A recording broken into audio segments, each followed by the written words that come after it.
How to save videos in LinkedIn. Today I'm going to show you how to save videos in LinkedIn. So saving videos from LinkedIn is pretty easy. For that, we will go to our LinkedIn website and it will take us to our LinkedIn feed. I've already logged into my LinkedIn account.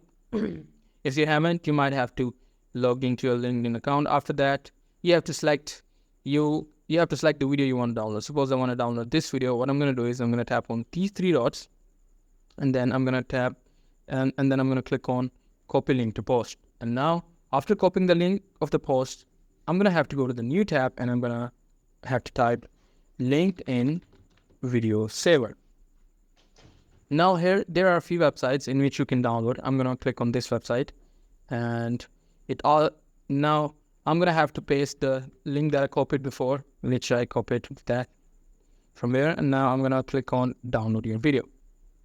It is loading. It is actually fetching the data from the video. And now you will be able to see something like that. Now what you have to do is you have to click on these three dots and then you're going to have to click on download. It will just start download and it is already downloaded in my computer. So that's pretty much it. That's how I do it. Hope you find this video helpful.